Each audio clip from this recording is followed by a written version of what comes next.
A service of KIBMradio.com, the Internet's home for an all-old-time radio.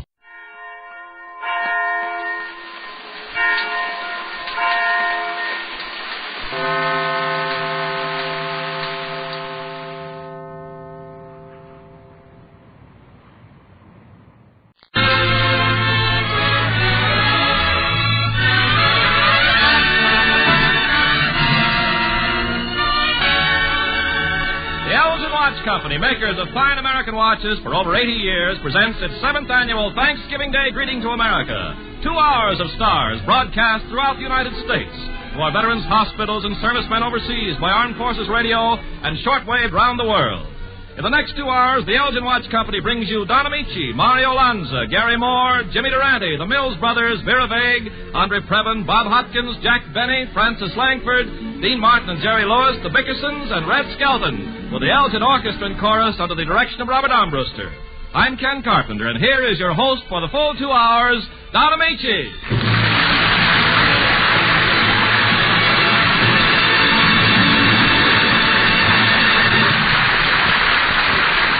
There's an old and wonderful word of welcome for this day, ladies and gentlemen. It's Happy Thanksgiving. And in behalf of the ELGIN Watch Company, the ELGIN Jewelers, and all the stars gathered together here in Hollywood, may I say Happy Thanksgiving and welcome to 2 Hours of Stars. Originally conceived and shortwaved overseas 7 years ago as ELGIN's way of bringing a little bit of home to our men and women in the service during the holidays, its presentation every Thanksgiving and Christmas Day has been continued through the years as a public service, symbolizing the goodwill and fellowship Americans share together during the holidays. And here to start the festivities is the young Metro-Goldwyn-Mayer star discovery regarded by many as the greatest tenor since Caruso, Mario Lanza.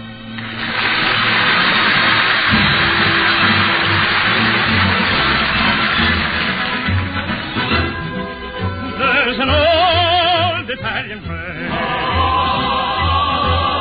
It's an old Italian phrase. Every little bambino first day, every sweet signorina says it the very same way. These funny little words don't really mean a thing. It's just a phrase that nowadays we ought to learn to say. Così, cosa. It's a wonderful word, la-la-la-la. When anyone asks you how you are, it's proper to say così, cosa, così, cosa. If a lady should ask you if you care, you don't have to start a love affair. Say così, cosa. Does it mean yes? No. Does it mean no? Well, yes and no. Così, cosa. Get together and sing tra-la-la-la. It's easy this way, so try today to learn to say così, cosa. Così, cosa. Così, cosa. Tra-la-la-la-la-la-la-la-la-la-la-la-la-la-la-la-la. Così, cosa.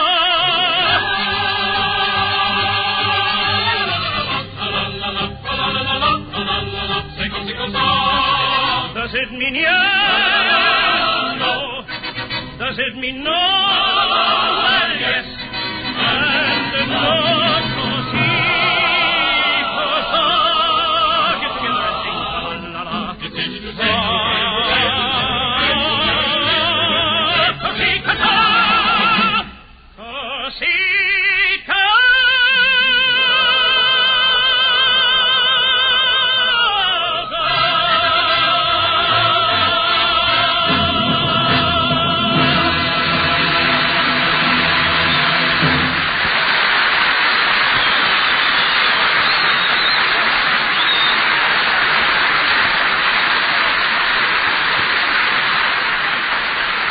We'll be calling on Mario for an encore a little later, but right about now on the ELGIN Watch Company's 2 Hours of Stars, it's become a custom to go calling on two gentlemen we feel go together like turkey and cranberry sauce.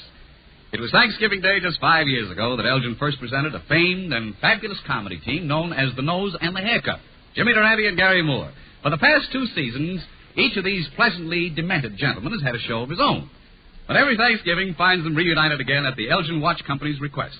So let's start as usual with a junior member of the firm, America's most unpredictable quiz master, the star of Take It or Leave It, Gary Moore.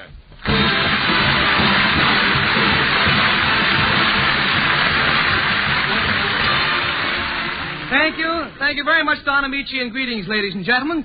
Well, who is our first contestant for tonight? You, sir, this gentleman in the front row. Would you like to win $32,000 worth of basketball sneakers?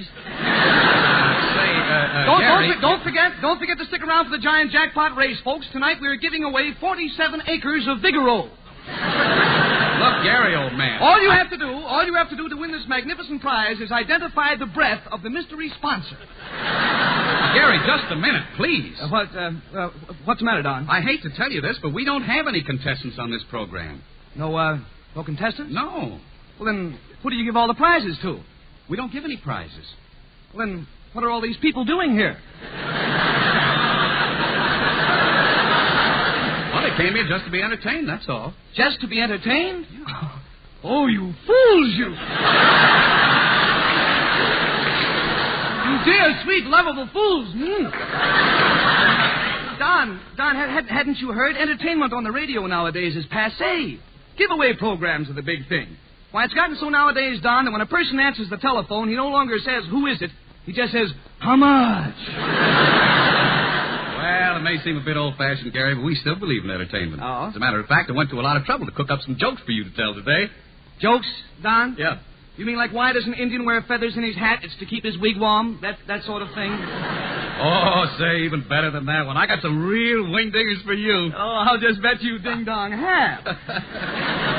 Where are these witticisms here, Don? Well, start reading. Right up there at the top of the page. Oh, I see. Oh, you mean where it says a funny thing happened to me on my way to the studio today? Yeah. Is that a lollapalooza? That's good. I'll bet that is, yes. I'll try anything once. Here we go. Say, Don, a funny thing happened to me on my way to the studio today. I walked into a bakery and I saw a sign on the wall that said policeman cookies for sale. And I said to the lady behind the counter, for heaven's sakes, what are policeman cookies? And she said, cop cakes. Well, that was a real Jim Dandy, wasn't it? Oh, you're Cracker Jack, right that was, yeah. That's the sort of thing that could bring back silent radio. Hey, don't stop now that you're rolling. Go on, read the next line. I'm rolling. Yeah, okay. You're rolling. Go ahead. Here we go. Say, Don, I once knew a boy named Abe and a girl named Anna who fell in love and got married. But 2 years later, they separated. And you know something, Don? That's the first time I'd ever seen Abe and Anna split.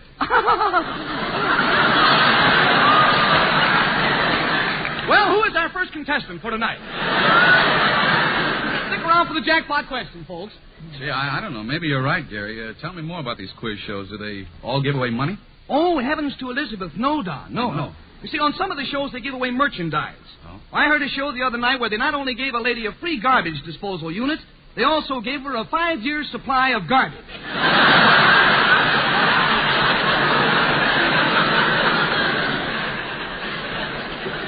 That's true, and not only that, they also have special quiz programs for every different age group. On the Quiz Kid program the other day, they had one kid who was only a year and a half old. A year and a half? Uh-huh. They had to transcribe the program so the kid could be burped at a more convenient time. They think of everything. Yeah, well, that takes care of the kiddies, but what about the old folks? Is there no special quiz program for them? Well, no, not yet, but I'm working on it, Don. I'm developing a new quiz show with 4 experts. One is 95 years old, another is 102, another is 112, and the other is 117 years old. And I'm calling this program, Can You Stand Up? It's going to be a great thing. But look at Don, don't let me talk you out of entertainment. As a matter of fact, I'm expecting a very dear friend of mine any minute now, one of the great entertainers of our time. And sure enough, here he comes now, the small man with the large nose and the heart to match, the one and only Jimmy Durante, in person.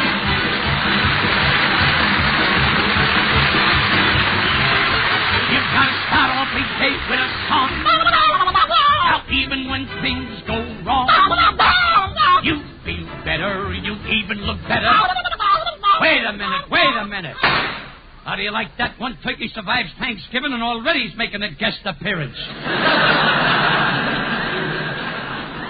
Get the beak on that turkey. While he was alive, my job was in jeopardy. Oh, you haven't changed a bit. It's my old Durante in the flesh. Durante in the flesh. Don't tell me I forgot to put on a suit.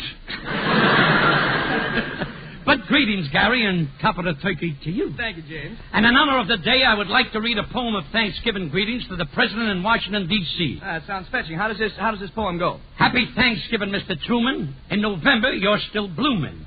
Though outside the snows may flurry, ain't that better than Missouri?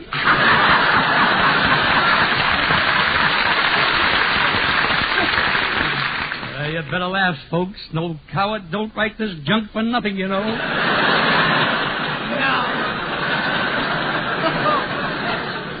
May I say, James, that poem was truly a beautiful sentiment? Thank you, Junior. But do you think Mr. Truman can get elected twice? Jim, look, you don't say twice. The word is just twice. That's what I said, twice. No, Jim, you see, there is no T on the end of twice. Now, look, just say twice, then clap your hand over your mouth. Okay, twice.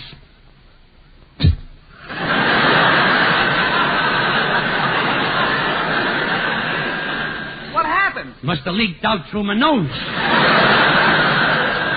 I know it took a long time, but that's quite a trip. It's the scenic route.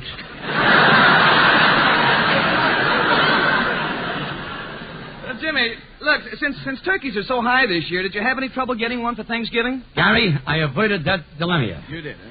3 months ago, That's good. That's the time they didn't stick me.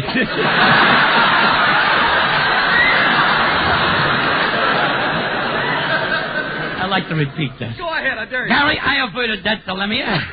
3 months ago, I bought a turkey and put him in the backyard to fatten him up. Uh-huh. Yesterday, I wanted to check on his avicultures, so I took the turkey down to the drugstore to weigh it. Uh-huh. I put the turkey on the scale, dropped the penny in the slot, and out came a card that said, "You weigh 22 pounds and have no future."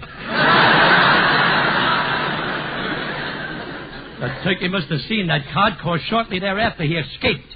He flew south with a valise full of cranberry sauce. That's nice. Well, then how did you go about getting another turkey for Thanksgiving, James? Well, the butchers were sold out, so I went to a turkey raffle. And what a fiasco. Oh? You see, I had number 84573849587, and the fellow next to me had number 84857463529. So just for luck, I said, "You have a kind face.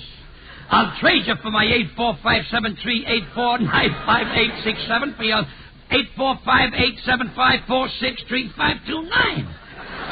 So he gave me the 848-574-63529 for my 847-384-85867. A lucky number. Well, who won? The judge's brother-in-law with number 6.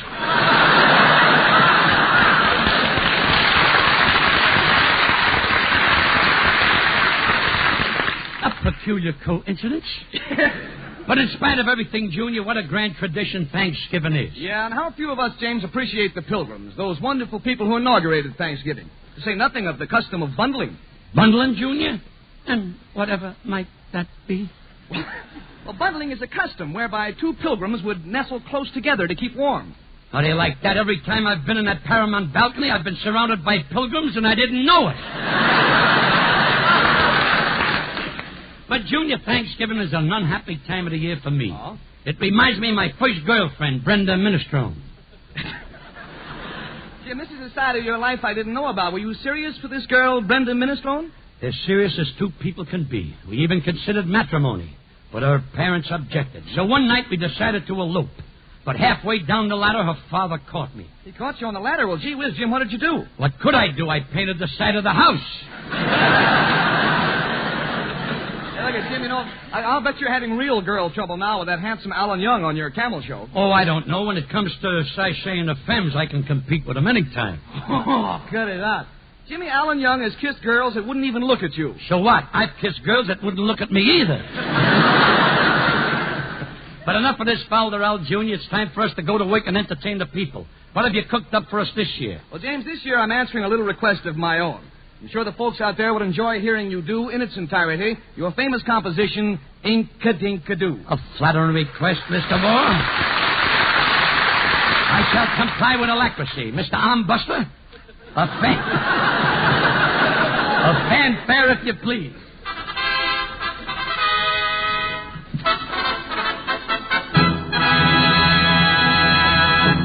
Ladies and gentlemen, in this number, I shall accompany myself at the piano. No applause, please. No applause. And I'm also hoping that this year Mr. Moore will not attempt to accompany me on the drum.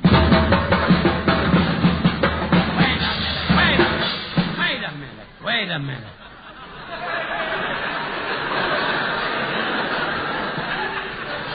Mr. Moore, you may be on take it or leave it, but please leave it. I can't take it.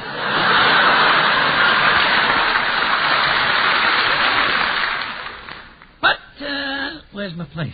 But,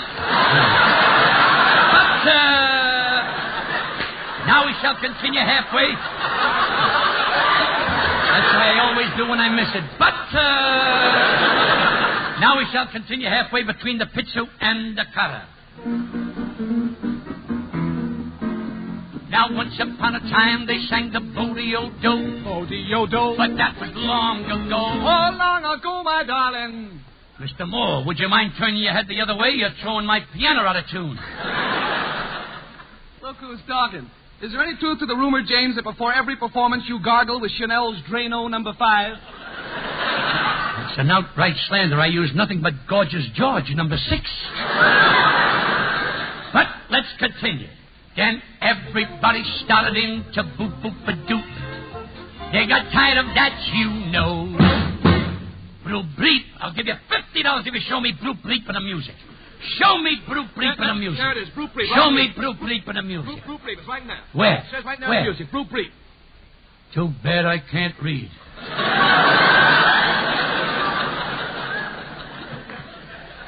Stand by for the chorus, Mr. Armbuster. But the tune for you and me is that swinging symphony they call it a-dink-a-dee, a-dink-a-doo, a-dink-a-dee. Oh, what a tune for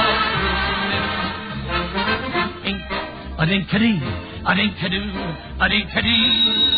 It's got the whole... Telephone, Jim. I'll get it. I'll get the telephone. Hello? Hello, what? You say you've been listening to Mr. Durante sing on your radio? No. Well, I'll certainly tell him that. Goodbye. Junior, who is that calling? Princess Elizabeth. She says you have just curdled the baby's milk.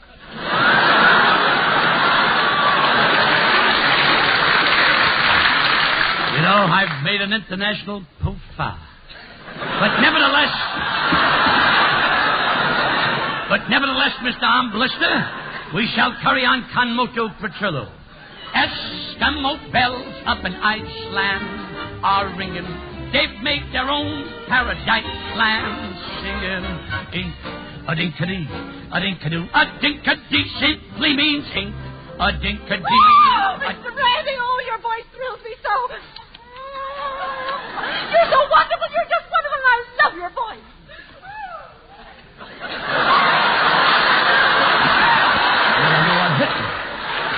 For heaven's sakes, Jim, who is that? I can't help it, Gary. Sinatra appeals to the Bobby Sockers, but somebody's got to take care of the corset crowd. You know, Jim, to be honest with you, I agree with that girl. Your voice combines all the mellifluous attributes of cathedral chimes in the quiet noon of a winter's day. And in comparison, I feel that you are far superior to Lawrence Melchior, Lawrence Tibbett, and John Charles Thomas. How do you like that? Thanksgiving isn't even over, and already this boy is angling for his Christmas present. But I shall ignore him and continue. Eskimo bells up in Iceland are ringing. They've made their own paradise land singing. Ink, a-dink-a-dee, a-dink-a-doo, a-dink-a-dee.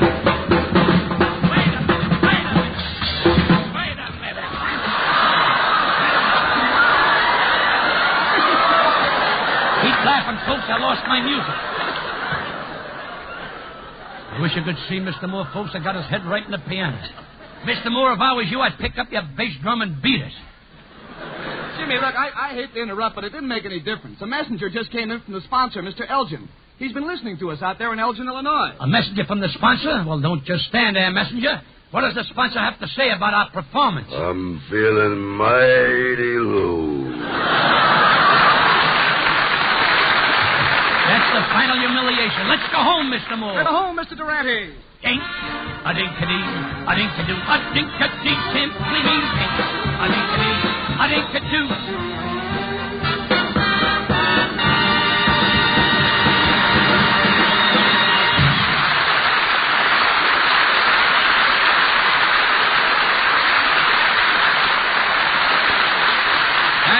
Jimmy Durante and Gary Moore. Now, here's another friend of yours who's always around on Thanksgiving, Ken Carpenter. Starring in The Velvet Touch, independent artist's picture released by RKO Radio, is the lovely Rosalind Russell. Miss Russell is noted for her good taste in clothes and accessories. In fact, she's been voted one of the best-dressed women in America. So when Rosalind Russell exclaims over the beauty of Elgin watches, that's style news.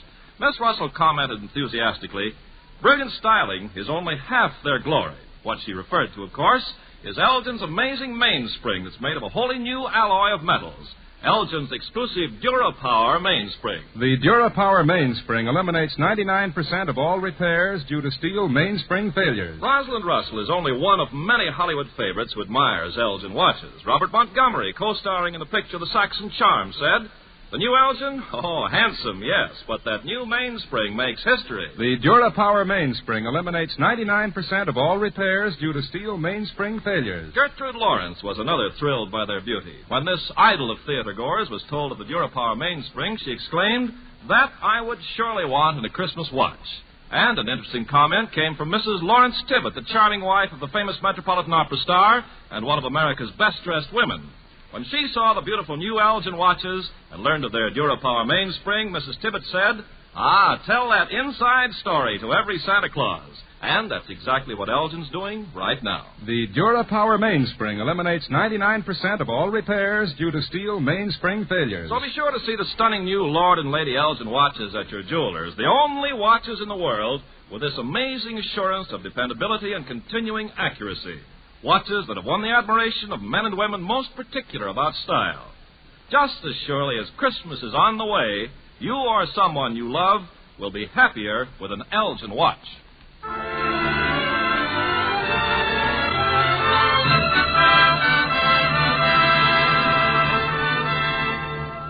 Laughter and song are as traditional a part of Thanksgiving as, well, the Elgin Watch Company's 2 Hours of Stars.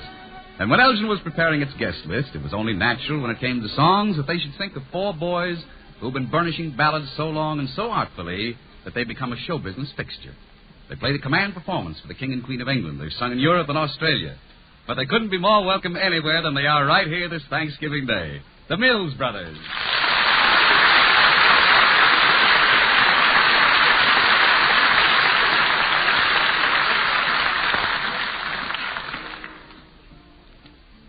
Confess, why don't you confess? Why don't you reveal to me the way that you feel? Confess, it isn't a crime to open your heart to me and say that you're mine. How long must I keep waiting for a tender word from you? The sweetest rose starts fading when the sunshine won't come through. Confess, please don't make me guess. If you really care for me, then darling, confess. Confess, confess, confess, why don't you confess? Why don't you reveal to me for the way that you feel? Confess, confess, it isn't a crime to open your heart to me and say that you're mine. How long must I keep waiting for a tender word from you? The sweetest rose starts fading when the sunshine won't come through. Confess, please don't make me guess. If you really care for me, then darling, confess, confess, confess. If you could care, then darling, confess.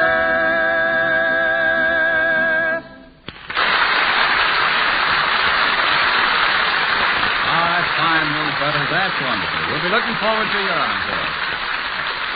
You know, I've been on hand for the Elgin Watch Company's 2-hour stars now for 6 out of its 7 years. And yet every time Thanksgiving Day comes around, I get the same old thrill of anticipation. To me, it always recalls boyhood days back in Kenosha, Wisconsin. The air was filled with a sharp, sweet scent of wood smoke. The first soft falling snow seemed to wrap the land in still enchantment. And you could hear the wind softly calling. Oh, Mr. Mickey! Miss Vera Vase!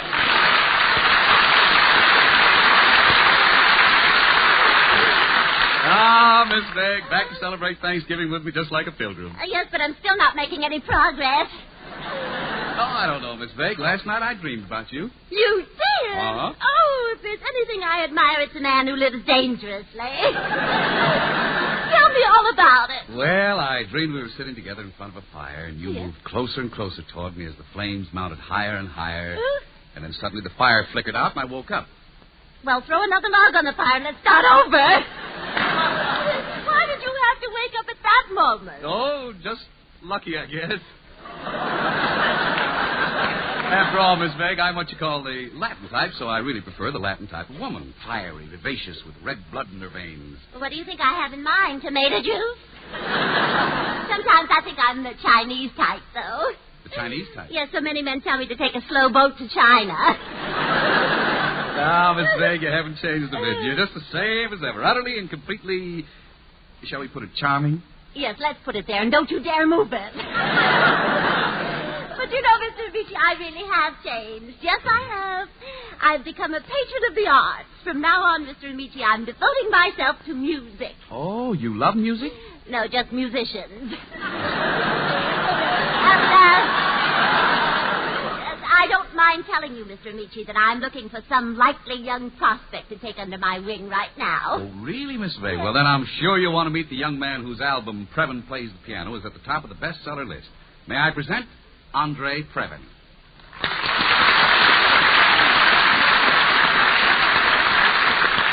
But, Mr. Amici, he's just a boy.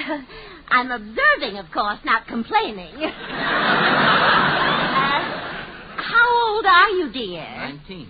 Andre started playing the piano when he was 5. Back in Germany, he was regarded as a boy wonder. Oh, really? You know, when I was a girl, I used to wonder what I was, too. Oh, how often I wished when I was a child I had the chance to play the piano. Oh, I wouldn't feel too bad, Miss Begg. After all, when you were a girl, they didn't have pianos. Oh, Mr. Amici. Oh, bless every little white bristle in your mustache.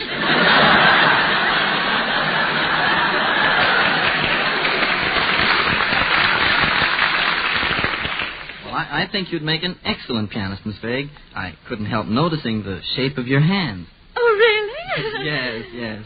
They're so long and tapering. How did your fingers get so strong and yet so soft and pliant? Well, I'm on the night shift at the dairy farm.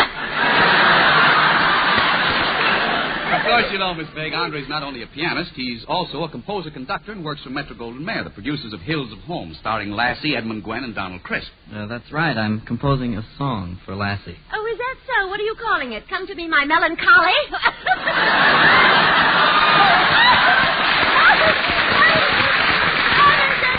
Silly girl. I suppose you're really interested in the classics, aren't you, Mr. Trevor? Yes. You really haven't lived, Miss Vague, until you've had a taste of Beethoven's Fifth. My goodness, a boy his age drinking hard liquor.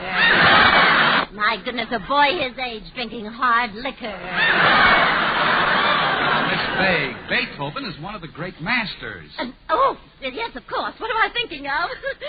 For a moment, his name slipped my mind. Well, it's easy to slip up there. That's a pretty wet neighborhood. Oh, that's very funny, Mr. Amici. Very funny. Mr. Amici, has Tarzan heard about those tusks you use for teeth? Now, let's not you and I quarrel. I'm really fond of you, Mr. Amici. And I want you to know that I am familiar with the masters. You are? Yes, I mastered Mozart. I've dug into Schumann. And right now I'm going into Haydn. Yes, do that, Miss Vague.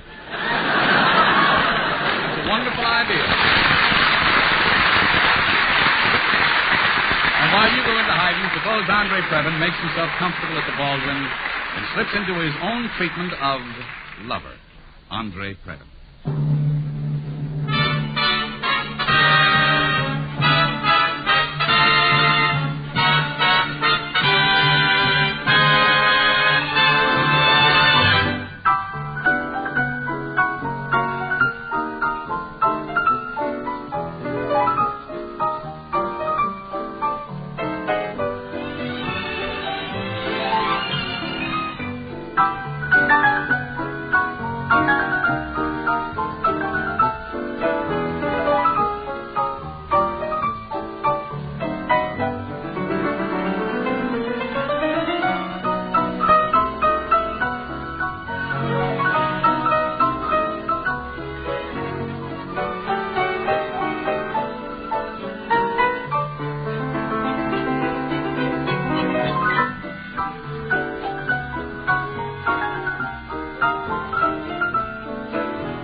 They say imitation is the sincerest form of flattery.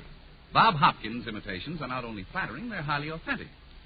You know, I've often thought it must be quite a strain to be the wife of an imitator like Bob. She never knows whether she'll be having breakfast with Charlie McCarthy, Bing Crosby, the great Gildersleeve. Well, now see here, Donnie.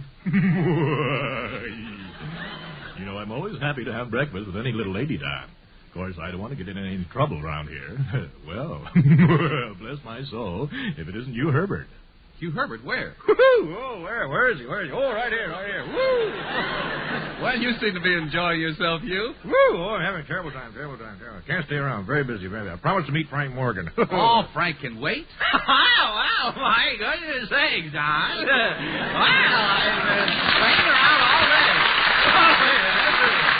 Really, Frank? What have you been waiting for? Oh, well, I want to get some of that goose we were having for dinner. Yeah, but Frank, this is Thanksgiving. What makes you so sure you're having goose? Well, you see, I was out all last night celebrating. Unfortunately, I forgot to invite my wife. When I got home this morning, the maid greeted me at the door, and she says, "Oh, Mr. Morgan, is your goose cooked?" Yeah. And was it? Well, I didn't stay to find out. You see, my wife has a surplus of good qualities. When she gets excited, she's amazingly short on poise. Well, why is that? Short poise for station identification. Yes, and the Elgin Watch Company will continue 2 hours of stars right after a short poise for station identification. Oh, Ken, this is too much. Oh, no, this is NBC, the National Broadcasting Company. Oh, yes.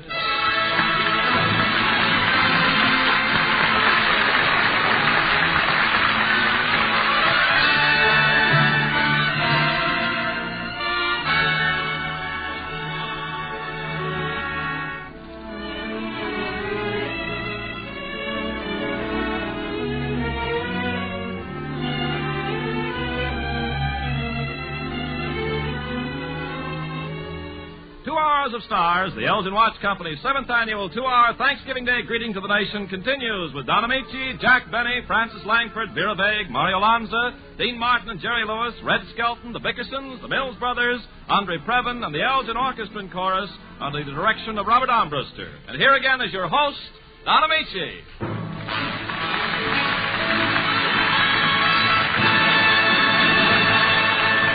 It's with good reason that America gives thanks today. Thanks not only for our fields and farms, our forests and fisheries, but for the native ability and creative genius of our scientists, our artists, those who make the clothes we wear and the food we eat. And let's not forget the American housewife. She it was who had to plan today's dinner, to worry about the budget, to shop wisely and save a few pennies here and there. It is in her honor that the Elgin Watch Company and the Elgin Jewelers now present a guest who is intimately familiar with the problems of the housewife and knows from first-hand experience her bitter struggle to keep her table nutritious and plentiful in the face of rising prices. I refer to Mr. Jack Benny.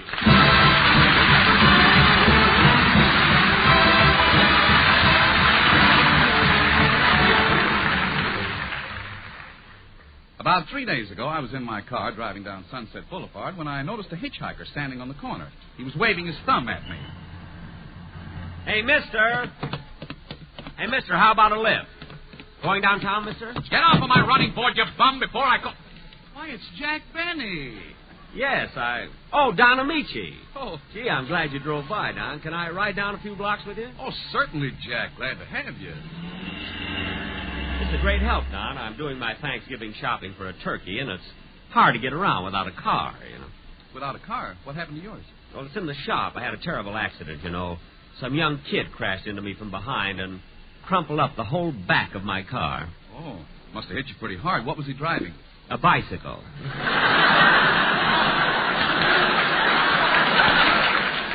But it was one of those three-wheelers, and they're heavy, you know. Lucky nobody was hurt. Whoops! Watch it, Don. You came awfully close to that truck. Why, you're not nervous, are you, Jack? Well, no, but, Don, is it all right if I get off this running board and sit inside?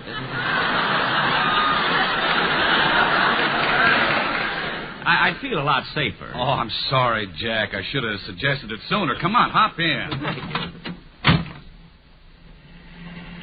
Where do you want me to drop you off, Jack? Oh, down here a few blocks. You know that swanky market where all the movie stars shop? I think it's called the Ritz. Oh, of course I know the place. It's very expensive. Well, I do my shopping just around the corner from there. It's called Max's Thrifty Low Price Cut Rate Market. It's 3 flights up there. How did you ever find a place like that? Well, there's an old clothes dealer in the same building, and every now and then I pick up a bargain. You can stop at this corner, Doc. Well, here you are, Jack. Oh, darn it, I ripped my sleeve. There's luck for you. Adolphe Manjou wore this suit for 10 years. Nothing ever happened to me.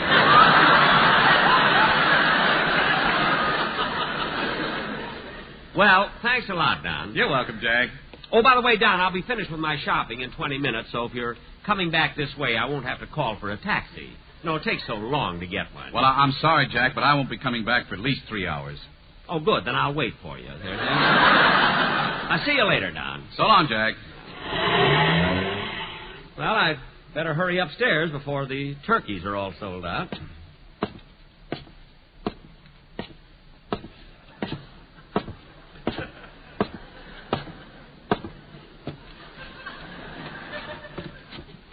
Well, this is the second floor. There's a new dentist here where the plumber used to be. Same office. Good morning, sir. Good morning. Would you care to have any teeth pulled? No, thank you. Any leaks fixed? No, I'm just going upstairs to the market. So.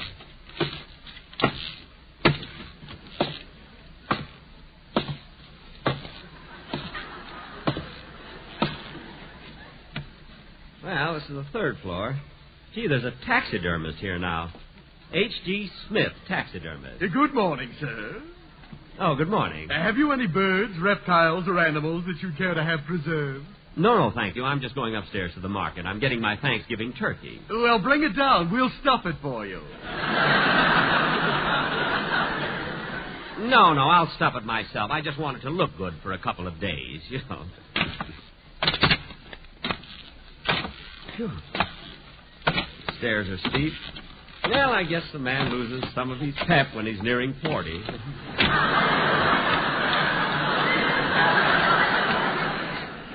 Well, here's another floor. Gee, a lot of new people have moved in here. Meredith Grimes, mortician. Good morning, sir. Would you like... Keep your bony hands off of me.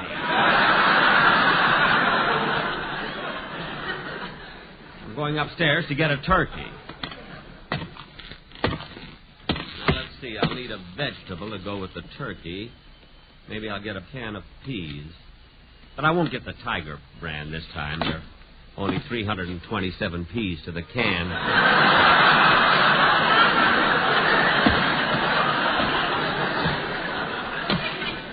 Every other brand has 334. Acme only has 330, but they're the giant size. Well, at last. The poultry department looks pretty crowded. I better get in here before there's nothing left. Hello, Mr. Benny Boy.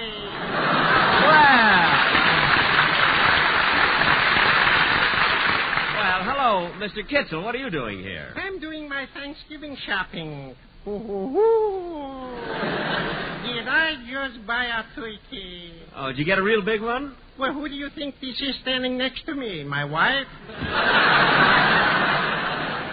I'm sorry, that comb had me fooled there. Say, that is a good-sized turkey. How are you going to stuff it? Well, I'll put in some herring, some matzo balls, chopped liver, a couple of bagels, and I'll cover the whole thing with sour cream.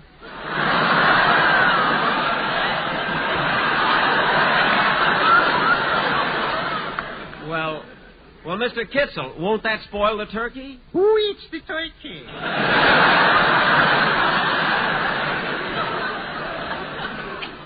Oh, then why did you buy it?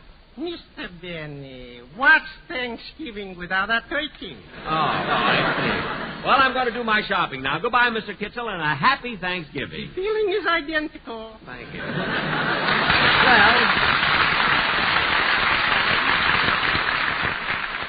Well, might as well go in and get it over with. Hey, Sam, look who just came in here. Oh, no, you take him, Joe. I had him last time. He bought a half a pound of round steak and followed it all the way through the grinder.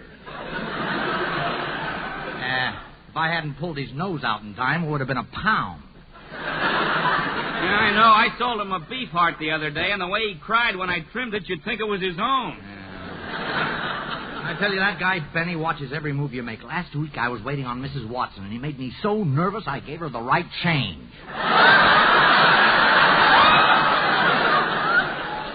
Hello, Sam. Hi, Joe. I'd like to look at a nice turkey. Well, there they are hanging up. Look at them. Oh, yeah. Hey, that third one from the end is cute. She has nice legs. That's a tom. Oh. Well, what are you getting for them? Huh? Well, the Washington turkeys are 90 cents a pound, the Oregon turkeys are 80 cents a pound, and the California turkeys are 70 cents. Mm-hmm. Have you got anything a little further south?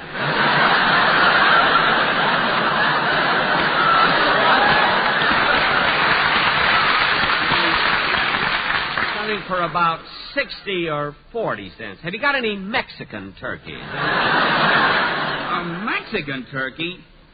Wait a minute, how's this? How much is it? 60 centavos a pound. Centavos? Si, senor. Now cut that out! Look, I want a nice plump one, about 6 pounds. 6 pounds? Listen, Benny, I don't know where you got your information, but the only way you can get a 6-pound turkey is to hatch the egg and kill it as it steps out of the shell.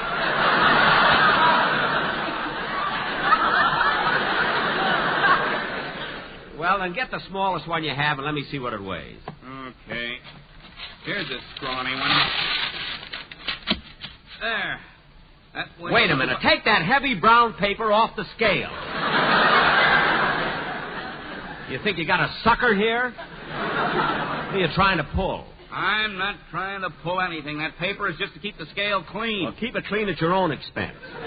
Take your big fat thumb off of there, too. That's better.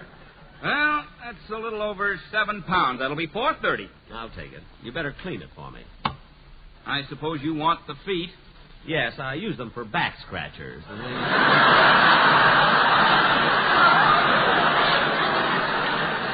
They really dig in, you know. Hey, wait a minute. Don't throw that head away. You want the head? Certainly, I'm paying for it. Now I've heard everything. What can you possibly want with a turkey head? Well, if it's any of your business, I have a badminton court, and it makes a very good shuttlecock. I want the heart, the liver, and the gizzard, too. Well, this is going to be a shock to you, Benny, but we threw away the feathers. Well, don't be funny. Now wrap it up, and here's your money. Hey, wait a minute. I'm missing $1. It's gone. I must have dropped it. $1. It's got to be here somewhere. I had it when I came in. Now, take it easy. You'll find it. Oh, here's something. That's $1 bill. That's it. Give me it. Just a second. How do we know this is your $1 bill? It was lying on the floor behind the counter. It's my dollar, I tell you. I can prove it. The serial number is E662593471E, Series 1935C. Now, give me my turkey and let me get out of here.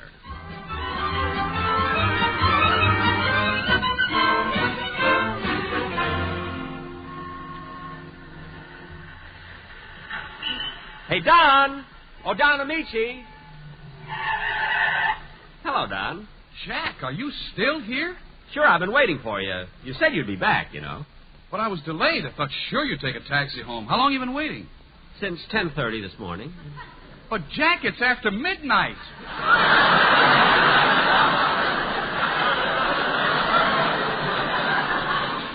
It is? Yes. Gosh, you must have been lonesome. No, I had the turkey with me. We didn't. Well, hop in. I'll drive you home. Oh, thanks.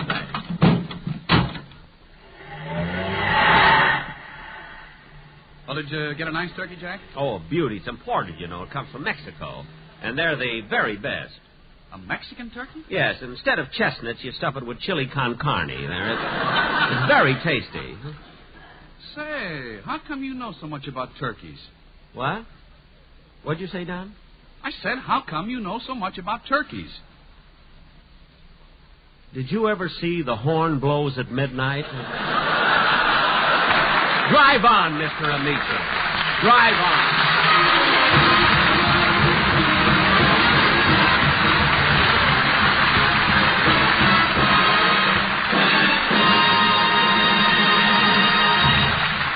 Jack certainly has his little difficulties, Don. Say, isn't that Jack's telephone operator, Mabel Flapsaddle, walking in? Yeah, she's another one of his little difficulties. Let's get out of here before she chews our ear off. Oh, Mr. Michi, Mr. Carpenter. Well, maybe that gentleman sweeping up the stage can help me. Hey, you with the broom. Yes? I thought you might be able to help me. I saw you standing there with that broom. Well, I'm sorry, but I'm not giving any rides today. Now, what happened to your own broom? Did you lose it Halloween? Oh, don't be silly. I want to buy a Lady Elgin watch, and I thought you could tell me where I could find the nearest jeweler. You know, all over America, intelligent women are wearing Elgins. Then I have just the thing for you. An Elgin? No, a schmoo. A schmoo? Yes. You'd be amazed the way the schmoo watches catch attention. When people see you wearing one on the street, they'll come up and say, "What is it?" They do that now, and I'm not even wearing one. I suppose you've heard of its wonderful new features. 4 push buttons, a pedometer, a built-in radio, and it lights up at night. I wear a schmoo, and everywhere I go, I glow. Yeah, well, if you ask me, you just blew a fuse. I don't want a schmoo. I want a Lady Elgin with one of those new rust-proof Durapower mainsprings. They eliminate 99% of repairs due to steel mainspring failures. But, my dear madam... I happen to be a miss. You certainly are. As I was about to say, the new schmoo even contains a compass. Have you ever boxed a compass? No, but I've wrestled with the Palladium. I'm a regular Durapower mainspring the way I hold my springiness. Yes, but with the schmoo, you can tell what time it is in the Sandwich Islands, Anchor Bat, and Do-or-Diddy. There's a dial for everything. Well, how do you tell what time it is here? Dial the telephone company. Well, you might as well give up right now, old man. Miss Flapsaddle. Miss Flapsaddle is like thousands of other smart holiday shoppers. She knows it's appearance and timekeeping performance that counts in a watch. When you buy an Elgin, you're getting the smartest in styling and the last word in accuracy. Oh, you're so right. Confidentially, I hate the new schmoos. That's why I've been trying to sell one to Miss Flapsaddle. I don't understand. If you hate them, what about the one you're wearing? That's the one I've been trying to sell Miss Flapsaddle. Oh, I'm a devil, aren't I? Goodbye.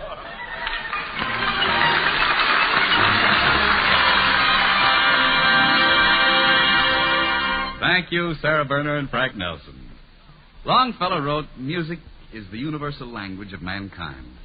And here is a girl who really speaks that language. A familiar face to GIs all over the world during the war years, and a familiar voice to all of us, lovely Frances Langford.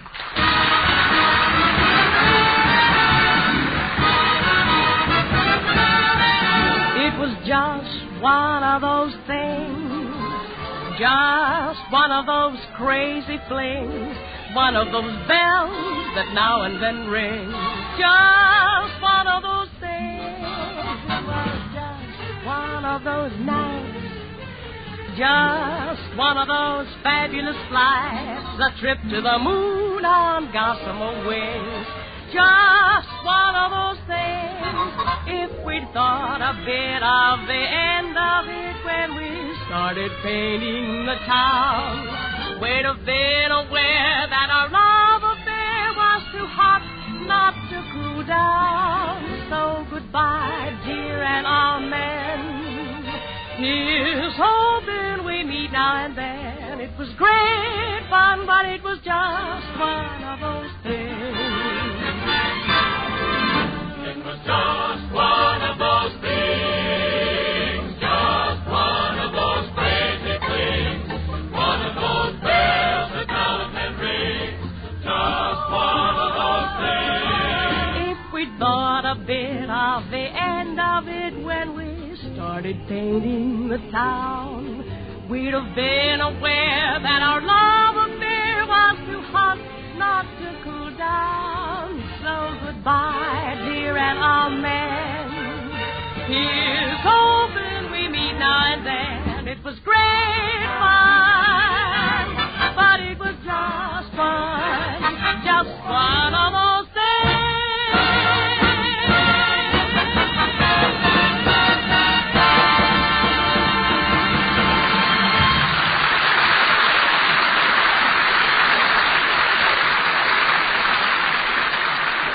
Say, Miss Vague, now that you've become a patron of music, how would you like to take Frances Langford under your wing? I think she's far and away one of the country's best singers. That's just where I like her best, far and away.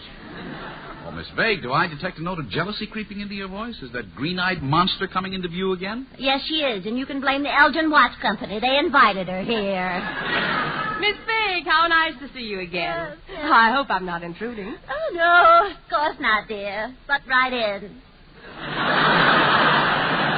We were just talking about your voice, Frances. I'm always amazed that so many beautiful notes can come out of that mouth. Oh, I'm not. There's room in there for Fred Waring and his choir. No offense, dear. Just a little joke, you know. Oh, that's quite all right. You're all gussied up this afternoon, Miss Big. Is that a new dress? No, this thing, no. It's just something I reached in and grabbed out of the closet. Oh, you poor thing. You got them off bag, didn't you? Oh, you're so clever, darling. You know, I do admire your little sallies. You have so much poise and personality. Really, Miss Big? Yes, that's you. Poise and personality. Oh, girls. Well, Please, right. now, Miss Vague, not in front of Mario Lanza. You mean the handsome opera singer? Yes, I was waiting for the wind to die down so I could introduce him to you. Miss Vague, Mario Lanza. I do. I mean, how do you do? For a moment, I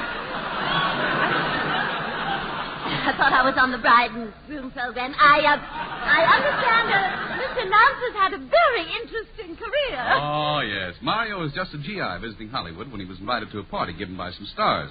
He made such a hit singing it led to his debut in Hollywood Bowl. Oh, well, I shouldn't wonder, Mr. Lanza. The moment I heard you, I got goose pimples. Now, I'd like to take you under my wing. Now I've got goose pimples. Tell me, Mr. Lanza, how in the world do you get those exquisite pear-shaped toes? Well, it's very simple, Miss Vague. I have what is known as an elliptical esophagus. Oh, you poor boy, could I get you a pillow?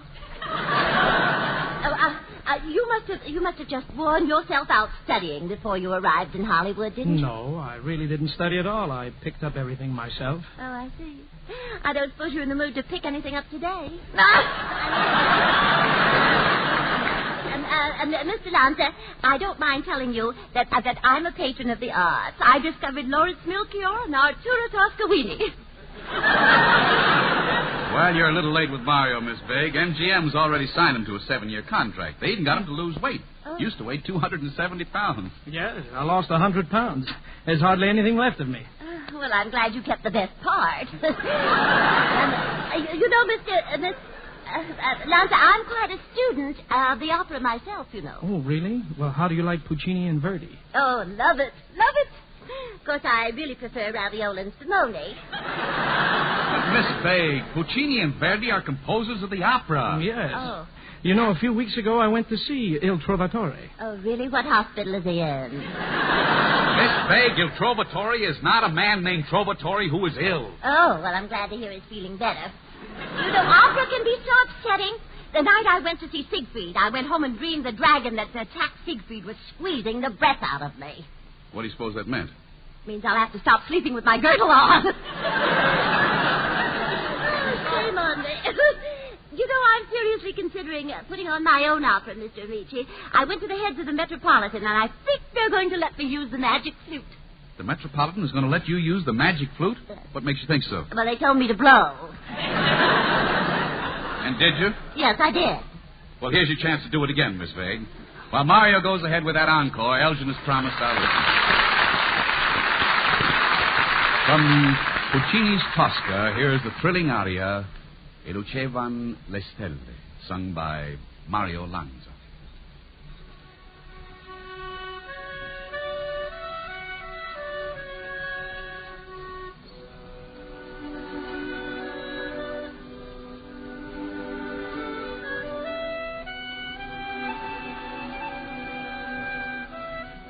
Lucevan le stelle,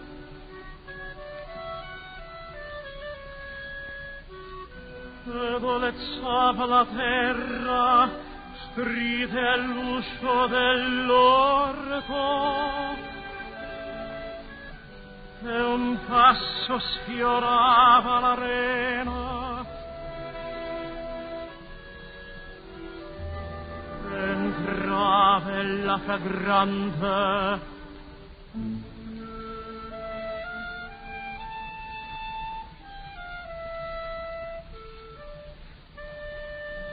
Mi cadea fra le braccia.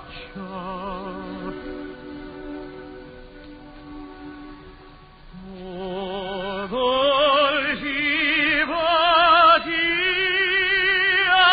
languide carezze, mentria framante, le belle forme di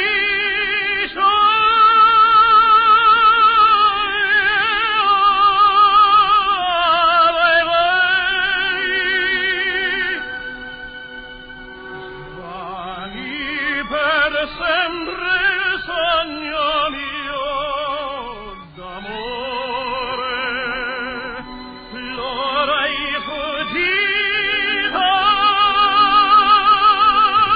e voglia disperavo,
Sometime this afternoon, a scene like this may take place in your home. Dinner is over, a wonderful dinner that Mother prepared, and she, bless her heart, is impatient to get the dishes done so that, as she puts it, so we can talk.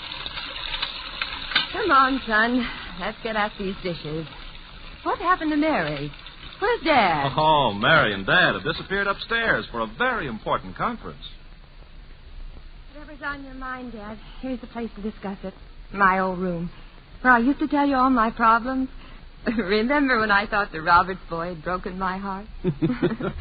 Yes, I recall that sad experience very vividly. But I didn't come up here to talk over broken hearts. You know, Mary, your mother and I have been married for 30 years. This will be our 30th Christmas together. And I want to give her something very special. For all the things she's done for all of us and... well, you know what I mean, Mary. Of course I do, Dad. And I have an idea for you. You know, Mother has never had a really good watch, Dad. The kind that a fellow would give his best girl. Well, say, she's my best girl. Sure, and this is the perfect present for her. A watch. A Lady ELGIN watch. Dad, they're simply exquisite. The most beautiful watches I've ever seen. Oh, Mother will be thrilled with an ELGIN. I saw some just yesterday when I was at the jeweler's looking for a gift for John. Honey, you've hit it. The very thing.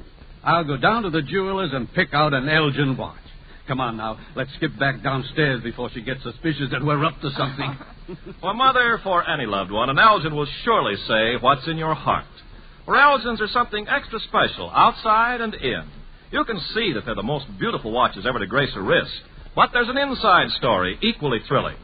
An ELGIN, and only an ELGIN, is powered by a miracle mainspring.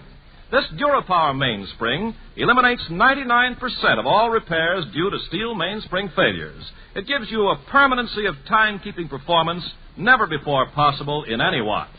No name on the dial of a watch has brought so much Christmas joy as ELGIN.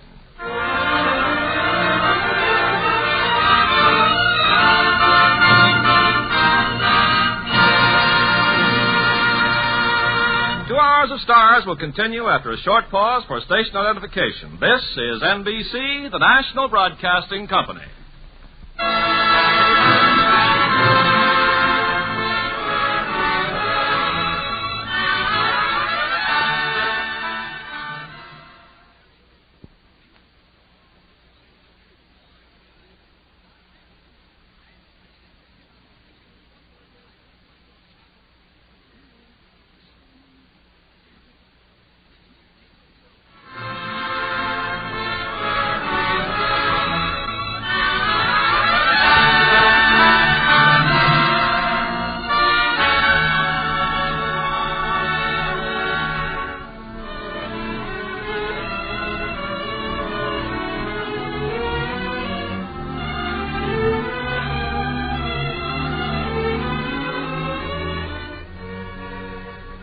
The Elgin Watch Company's 7th annual 2-hour Thanksgiving Day greeting to America, our hospitalized veterans and servicemen overseas, and neighbors around the world continues with Don Amici, Dean Martin and Jerry Lewis, Vera Vague, Red Skelton, Francis Langford, the Bickersons, the Mills Brothers, Andre Previn, Mario Lanza, and the Elgin Orchestra and Chorus under the direction of Robert Armbruster. And here again is your host for these 2 hours of stars, Don Amici.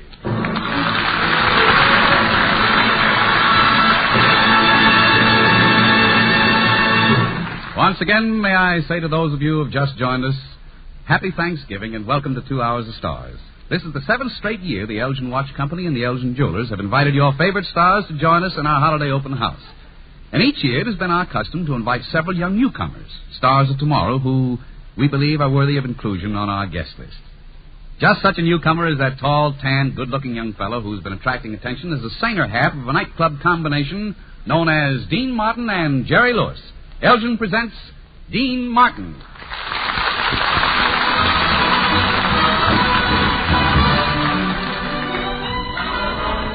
Everyone knows she's a rambling rose. She's a beauty grown wild. Birds in their nests seem to whistle her best. Mother Nature's favorite child. She's got the kind of affection that just winds around your heart. You better run for protection, or she might upset your flower cart. Hate to disclose that my rambling rose is gonna meet her Waterloo. I'll let her play, but she can't get away, 'cause I know just what to do. Anyone knows you can train a rose to be a clinging vine. So from this day hence there'll be a picket fence round that rambling rose of mine.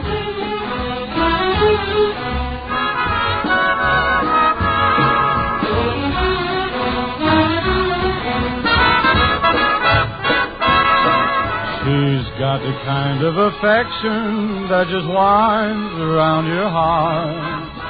You better run for protection, or she might upset your flower cart. Hate to disclose that my rambling rose is gonna meet her Waterloo. I'll let her play, but she can't get away, 'cause I know just what to do. Anyone knows you can train a rose to be a clinging vine. So from this day hence there'll be a picket fence round that rambling rose of mine.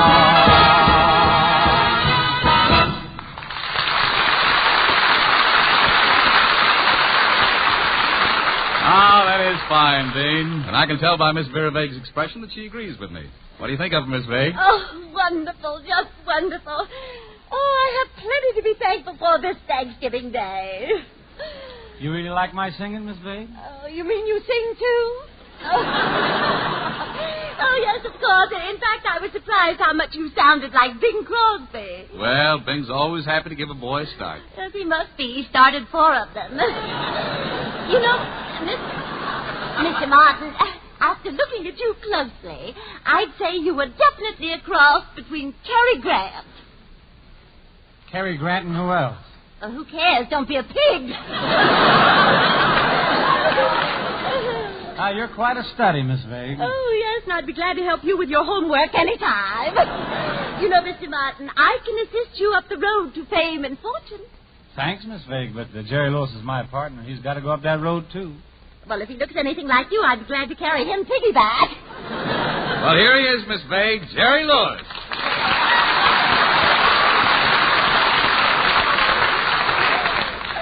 Dean, what's going on here? I've never seen so many... Mr. Lewis, I've heard so much about you, I feel I've already met you. Well, don't just stand there looking at me. Say something. Are you for real? Jerry may seem a little strange at first, Miss Vague, but he's really very clever. He and Dean were on Bob Holt's program Tuesday night, and Hal Wallace is starring them in the picture My Friend Irma. Yes, I'm really lovely. You know, of course, they want me back at Foxy Maxie. If you ask me, Maxie slapped you once too often. Oh, is that so? Well, I think it's only fair that you should give credit where credit is due, Miss Vague. It so happens I taught Dean Martin everything he knows. Why did you teach him, Jerry? I got him a rat trap and taught him to catch rats the same way I do. I got a big yellow rat about 104 feet and a little pink eye he's got, and with a hand that hangs over here, it's the most beautiful thing. Hold there. Jerry, you keep that up and I'll have to cut off your pablum. Oh, no, Dean. You couldn't do that. Anything but that. Anything. You hear? Sure, I'm here. How do you like it here? Mr. Lewis, you'd make a perfect mate for an idiot. Thank you, but you'll have to ask my father. I can't understand where you ever got such a partner, Mr. Martin. After all, you have Cary Grant's Je ne sais quoi. You have Bing Crosby's joie de vivre. Well, give them back to them. Do you want the cops after us? You need someone with intelligence as a partner, Mr. Martin. I do? Yes, you do. And I've taken part in so many discussion groups. I can discuss everything. Yeah, well, I can be just as disgusting as you can. I don't mind telling you, young man, when men look at me, they think of Rita Hayworth. When men look at you, they think of Rita Hayworth? Yes. Can you blame them? Now, look, Jerky. That's Jerry. Jerky. See? It's written right here. Jerky. Jerry. Mr. Martin, come here. Just look at all the famous partnerships of history. There was always a woman. There was Anthony and Cleopatra, Romeo and Juliet. Martin and Louis. Yes, but you're a boy. I am? How do you like that? My parents never told me nothing. Well, whatever I may be, Miss Vague, I want you to know you'll never be able to break us up. Dean and I will always stick together like glue. Well, what makes you so sure? I'll use glue. Then just consider yourself stuck. I wouldn't help you in any shape or form. With that shape and form, you need more help than we do. Are you for real? I'd tell you to go soak your head if I had a pointed bucket handy.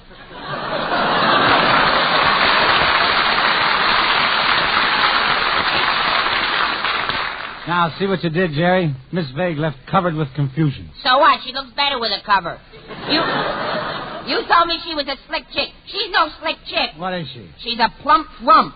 Look at the way she talked to me. Stop. Do you think I'm an imbecile? So you're beginning to wonder, too, huh?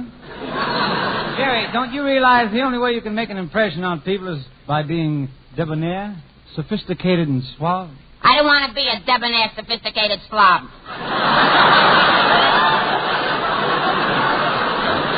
Jerry, the trouble with you is you're too sure of yourself. You're conceited. Dean, you know that is not true. I used to be conceited, but I went to a psychiatrist and got myself cured. And now I'm one of the nicest guys I know.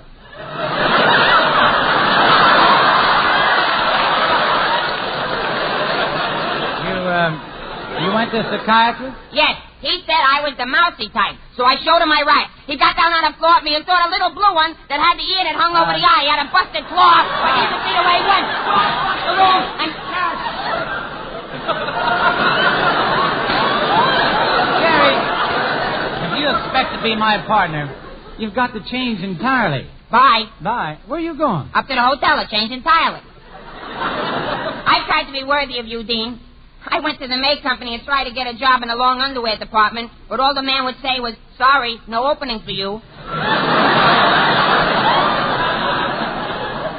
I can't understand that, Jerry. I really think you've always been the epitome of perspicacity. Oh, there you go, insulting me again. Well, all I can tell you is that I'm sick of it. Do you hear? Sick, sick, sick. Oh, you can laugh if you want to. Naturally, you think it's very funny. But it isn't. You see, you don't know the circumstances. It just so happens that I haven't been too well. What's the matter with you? You got a cold? Yes, you know how most show people are born in trunks. Yeah. I didn't have anything on at all.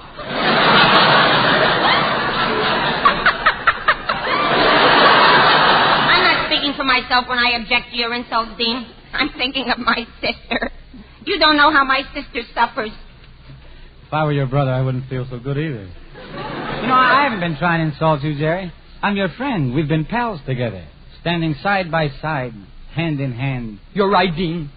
When we walk hand in hand, the world becomes a wonderland. It's magic. You sigh, the song begins, you speak, and I hear violins. It's magic. How else can I explain those rainbows when there is no rain? It's magic.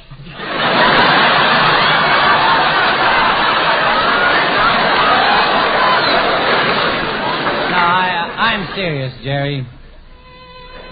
You remember the time you got locked in our closet and you couldn't get out? Yeah. Who fed the goldfish for 3 weeks? You did, my friend. And when you disappeared and nobody heard from you, nobody knew where you were and nobody had the slightest idea where to locate you, who finally found you? My draft board. If you really like me, Dean, you'll try and help me. You'll soothe me, and you'll hold my head. Why, Jerry, of course I'll hold your head. Thank you. I'll pick it up in the morning. Jerry, you've got to get a grip on yourself. We're making a picture together. We're making records. Remember the record we made for Capitol? No, but I remember the record I made catching rats. 191 at one time. This big black one crawled across my path, and I got him, see? And I grabbed a one of them, stepped up, and I said, come to me, my little America.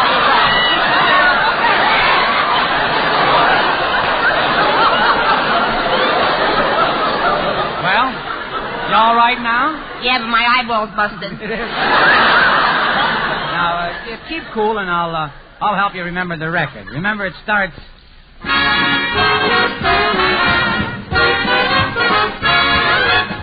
Has she got naughty eyes? Yes, she has got naughty eyes. That certain party. You know the one I mean. Sure you know the one I mean. That certain party of mine.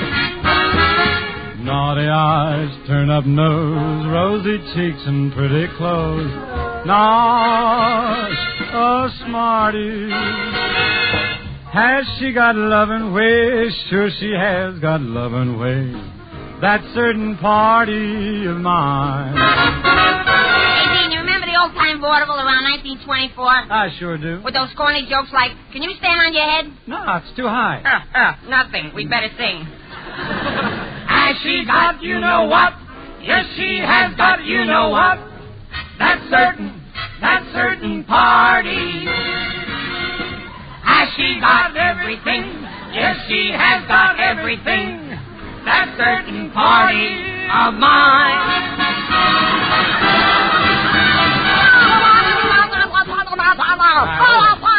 Hold up. You're singing in shorthand here. You're speeding. That's better. Yes.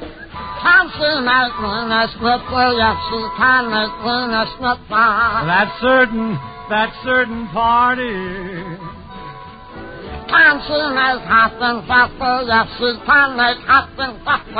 That certain party of mine. You know what? I forgot this and that and quite a lot. What a smarty. Has she got everything? Yes, she has got everything. That certain party. That certain party. That certain party of mine.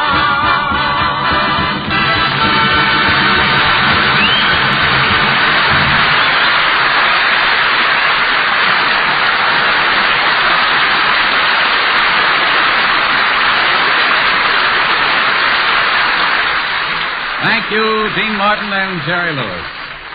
You know, Ken, we've been on the air nearly 2 hours now without giving away a thing. This is liable under my radio. Well, we don't want to be too revolutionary, Don. That's why, right now, as a goodwill gesture, we're going to give a brand new Elgin watch to the person in our audience holding the lucky number. And the lucky number? 3,672. Will the person holding the number 3,672 please come forward? Number 3,672.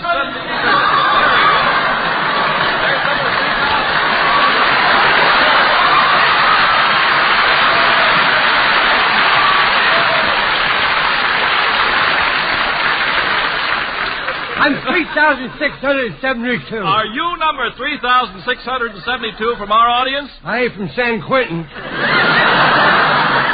I came here with my half-brother today. Your half-brother? Yeah, the stork got hungry.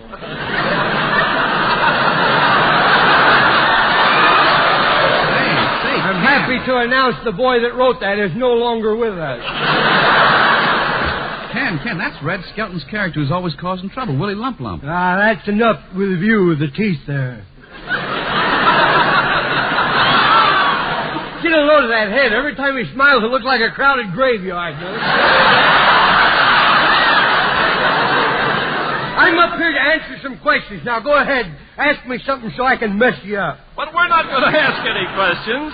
We're going to give you an Elgin watch. Why do you want to mess me up? Because I don't like radio. I don't like radio. I get sick of hearing those people asking silly questions. There's something flying around here. Get him. It's got meat in him.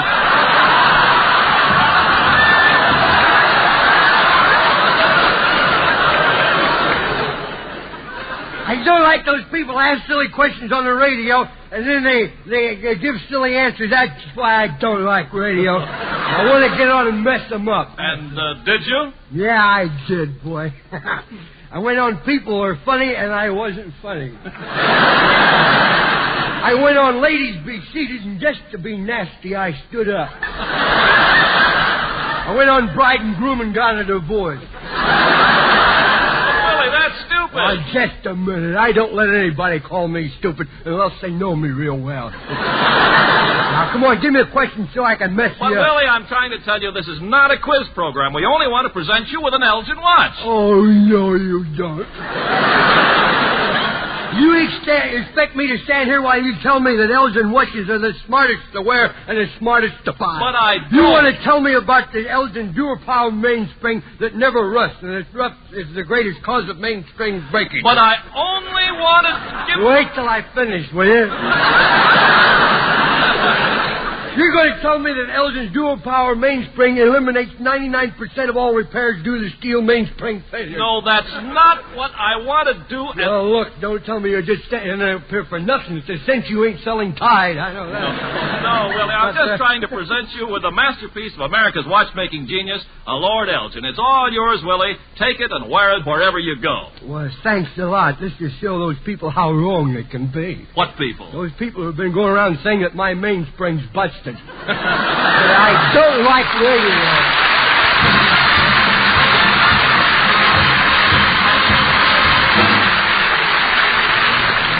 We'll be hearing more from Red Skelton when the mean, witty kid joins 2 hours of stars a little while later. Meanwhile, Red, thanks for helping Ken sell those wonderful Elgin watches. But when it comes to selling a song, our thoughts naturally turn to Francis Langford.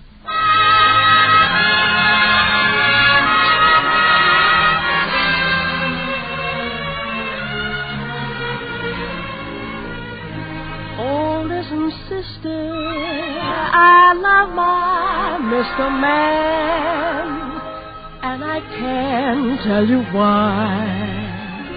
There ain't no reason why I should love that man.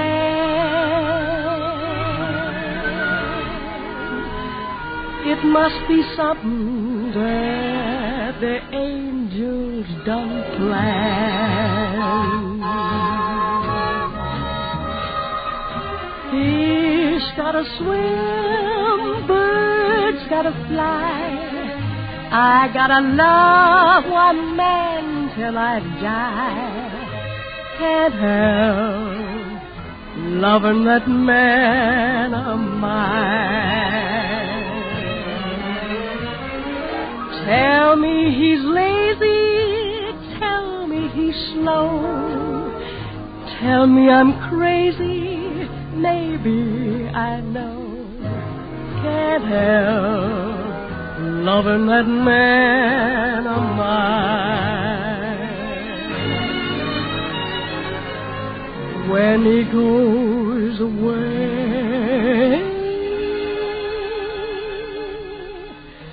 that's a rainy day.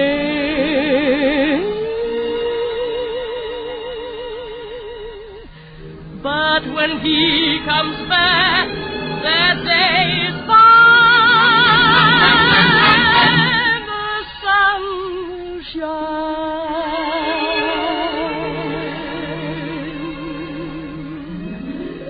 He can come home as late as can be.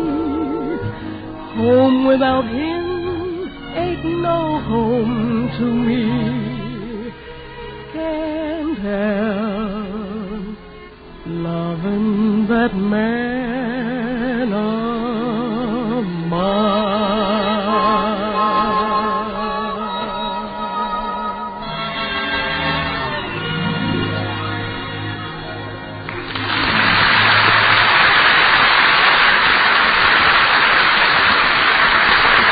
That is wonderful, Francis. You know, it's like old times having you on Elgin's 2 Hours of Stars again. Last time was 3 years ago, wasn't it? That's right, Don. Seems almost like that long since we last saw each other. 6 months. I remember distinctly. We're just completing a year on the air together as Mr. and Mrs. Bickerson. Probably the most strenuous relationship that ever existed between any married couple. Yes, Don, but I think anything that holds a mirror up to people serves a purpose. When you hear a couple like the Bickersons squabbling about trivialities, it makes you realize how laughable your own little disagreements can be. Well, then, Francis, and as much as this is something of a reunion for the two of us, suppose we take up where we left off and look in on the Bickersons on Thanksgiving. And so, without any further ado, here are Don Amici and Francis Langford as John and Blanche Bickerson in The Honeymoon Is Over, written and directed by Phil Rapp.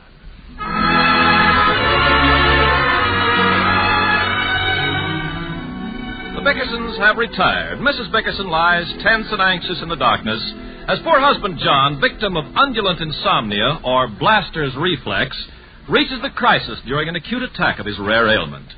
Listen.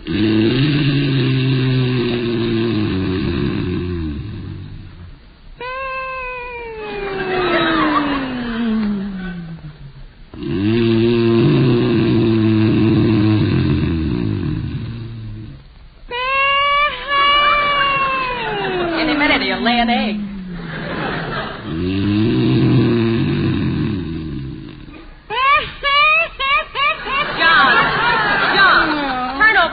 Side. Go on. No. John, cut it out. Cut it out, Blanche. What's the matter? What's the matter, Blanche? You can stop that snoring if you want to. I know you can. No other man snores like you. How do you know? I talk to my women friends. Their husbands are so quiet they have to keep waking them to see if they're dead. What I wouldn't give to be able to sleep through the night just once. Not to hear that snarling and rasping and whining and roaring. Honest, John, who else carries on like that? Honest, John. If you're trying to be funny, John Bickerson, you're not amusing me. I'm not trying to be funny, Blanche. I just want to sleep. I deliberately went to bed 3 hours before you did, and you started puttering around in the kitchen. Anything to keep me awake. I wasn't puttering. You asked me to fix the electric orange juicer, didn't you? Well, I fixed it. How could you fix it? It needed a new motor. I hooked it up to the vacuum cleaner. Does it squeeze oranges? Squeezes fine. Except it sucks up the juice and spits the pits in your face. I'll empty the bag in the morning. I can just imagine the mess you left in that kitchen. No mess. Did you lock the porch door? Are the windows closed? No. Well, get up and close them. What for? It's cold outside. If I close the windows, will it be warmer outside? You want the canary to freeze to death? He won't freeze. A lot you'd carry if he did. That you didn't even feed the poor little bird. I fed him, I bathed him, I combed his hair, and gave him clean sheets. Okay. Did you feed the cat? Fed the cat. What'd you feed the cat? The canary. John! Blanche, must you go through this questioning routine every night? Let me sleep, will you? No. I don't see why I should. You never let me sleep. Oh, dear heaven. I constantly walk around in a daze, my eyes half closed. I swear sometimes I feel as though I'll shrivel into nothingness. Any minute I'll dry up. You say it, but you won't do it.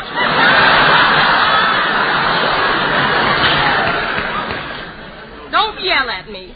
You're giving me that dreadful pain again. What pain? Oh, nothing. Are you sick again? What pain? What are you talking about? It's my head. I've had it off and on for the last 3 weeks. Well, take it off now and go to sleep. You wouldn't be so unconcerned if Gloria Gooseby got sick. No, don't start with Gloria Gooseby. She knows how to train a husband. Every time Gloria has a headache, Leo hugs her and kisses her and fawns over her.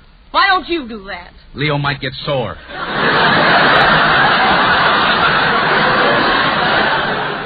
I mean, why don't you fuss over me? Oh, listen, Blanche, you're not sick and you know it. Well, I'm depressed. You're going out of town tomorrow, and I'll be so lonesome I'll die. I'm only going overnight. I'll be back on Saturday.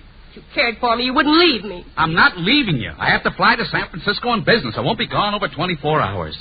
Suppose a burglar breaks in the house and finds me. It'll serve him right. Let me sleep, please, Blanche. I have to make an early plane. Well, I won't sleep a wink all the time you're away. Are you going on a safe airplane? There's no danger. Just go to sleep and don't worry. I've got a headache. Get me an aspirin, please, John. All right, I'll get you an aspirin. You can really cause more... Oh! What happened? Who tied my leg to the bedpost? I was afraid you'd start walking in your sleep again. Well, is that any reason you should tie me to a bedpost? I never heard of such a thing. Put on the lights. John, I thought you said that plane was safe. It is safe. And why are you wearing that parachute? These are the shorts you gave me for my birthday.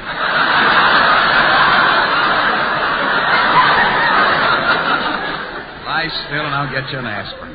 No, I don't want it now. I've lost my headache. It isn't lost, Blanche. Now I've got it. I could just go to sleep. What's the use? So nervous I won't be able to sleep. Well, it's your own fault for letting every little thing excite you. You should take it easier, Blanche. When a woman reaches your age, she should slow down. My age? I'm only 26. I said slow down, not back up.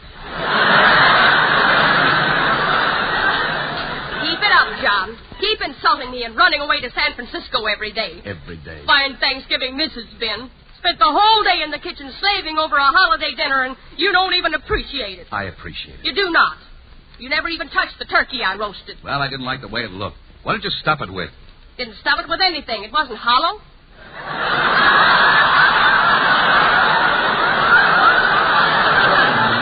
Smoke. How can any woman be... hush up and go to sleep. Go to sleep, she says. Torments me for 2 hours. Close the windows. Beat the cat. Stuff the canary. Now she tells me, go to sleep.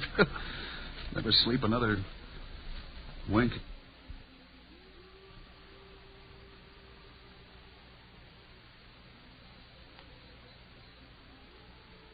She says, torments me for 2 hours. Close the windows. Beat the cat. Stuff the canary. Now she tells me, go to sleep. Never sleep another wink as long.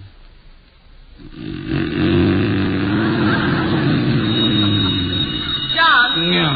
The telephone. Answer it. Hello. Go to the phone and answer it. Every night the phone. I wish that darn thing had never been invented. Look who's talking.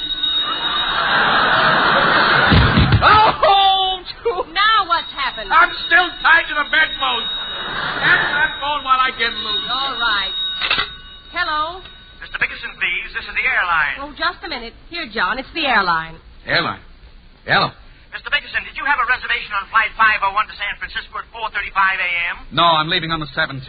Yes, well, the 710 is still in Kansas City and won't take off until 12:15. However, the 12:15, which usually leaves at 8:30, is late, and that flight's been switched to 3:30 a.m. Well, is that the only plane? Yes. I'll be right down. You're too late, Mr. Bickerson. The 3:30 left at 2 o'clock. Good night. I never heard of such a thing. You angry, John? Oh, I'm not angry. I'm just sleepy. Good night. I'm glad the trip is canceled.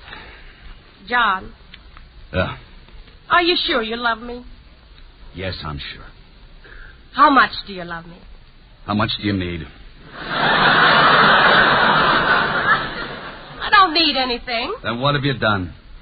Sit up, John. I bought a mink coat. A mink coat? How much was it? Lie down, John. Blanche, how dare you go out and spend money on a mink coat? We can't afford a mink coat. Don't scream at me. Blanche, how can you squander my money like that? I deny myself everything. I've been sewing collars on your old bloomers and wearing them for shirts. I've been setting fire to my hair to save on barber bills. I can't even afford to buy a pair of pants. I wear a long jacket and walk on my knees. I never spent a penny on myself. You bought a cowhide belt last week. What belt? That was my lunch. That's a strip of beef jerky, and I've been gnawing on it all week. Where is that coat? Let me see it. Oh, you'll love it, John. It's not nearly as expensive as you think either. Only $1,200. $1,200? Here. Isn't it gorgeous? Well, take it out of that burlap bag. Isn't in any bag. That's the coat.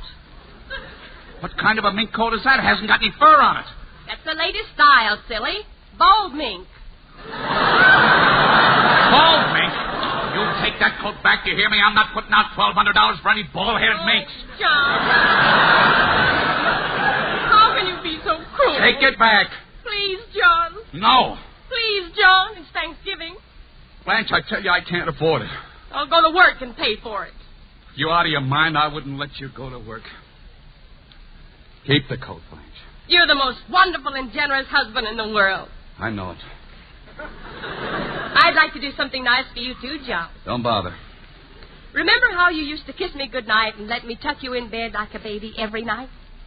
Go to sleep, Blanche. John, would you mind if I just tucked you in bed tonight? Okay, tuck me in bed. All right, dear. I'll lift your head so I can straighten the pillow. Stretch your feet out. Now, let me get these covers under. There. All tucked in. Thanks. Are you comfortable? Perfectly. Are you sure? Never felt more comfortable in my life. Fine. Now, you get up and tuck me in. Good night, Blanche. Good night, John.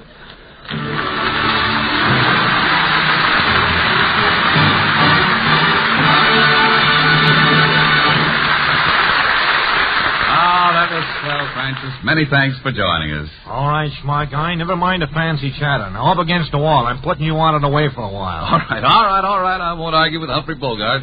Or should I say Bob Hopkins? Never mind saying anything. If there's any talking to be done around here, Sidney Greenstreet is here to talk to the whole lot of you. All right, Sidney. Tell him what's on your mind. Spill it.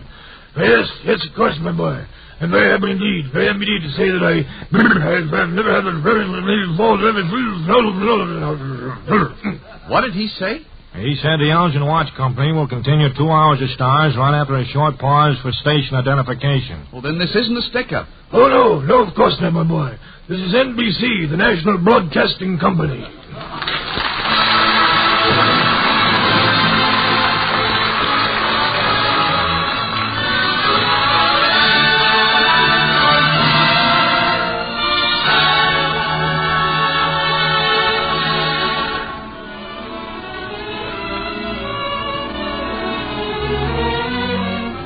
2 hours of stars, the Elgin Watch Company's 7th annual 2-hour Thanksgiving Day greeting to the nation continues with Don Amici, the Mills Brothers, Red Skelton, Andre Previn, Vera Vague, Mario Lanza, and the Elgin Orchestra and Chorus under the direction of Robert Armbruster. And now back to your host for the 2 hours, Don Amici.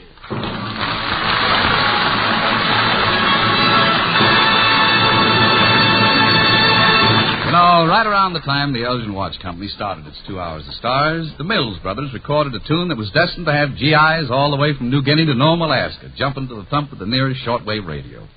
It was called Paper Doll. I know it was a favor request wherever you go. How about doing it for us, huh, boys?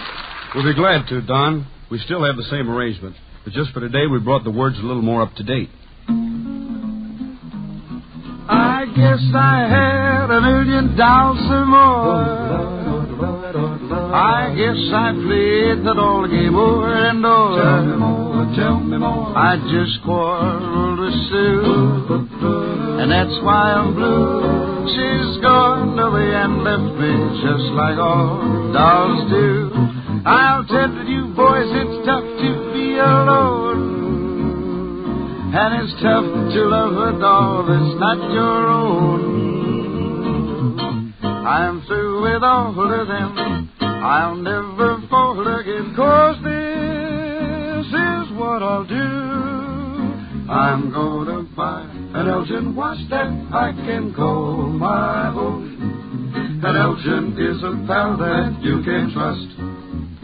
It's got smart style and everything, and a Dura-Power mainspring that positively never will rust. Its shape and face I'll always love to look at. No one can beat my time in all this world. I'd rather have an Elgin watch to call my own than have a big coal-minded real logger.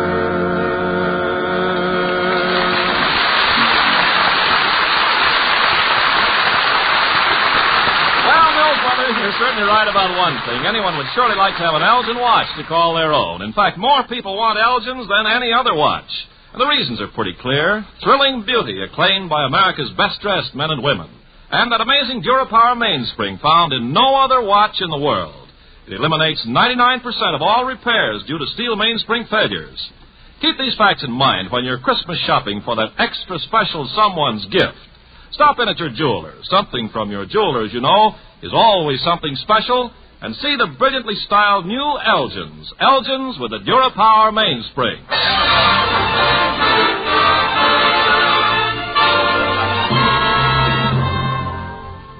As the sun sinks lower in the sky and the wind spins the leaves dizzily about in the streets and the yard outside, most of you at this moment are probably relaxing in the warm, quiet comfort of your easy chair. For this, in homes throughout the country, is a day of peace and quiet. Except in the home of the mean-witty kid. Elgin is proud to present one of the nation's favorite comedians, Red Skelton.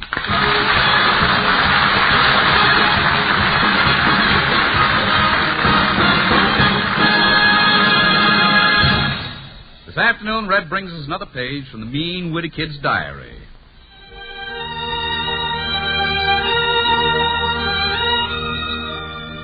With the help of his grandmother, Verna Felton, and his mother, Lorene Tuttle, we're about to put more light on a dim subject. Here is someone to make you grateful that he isn't yours, Junior, the mean-witty kid.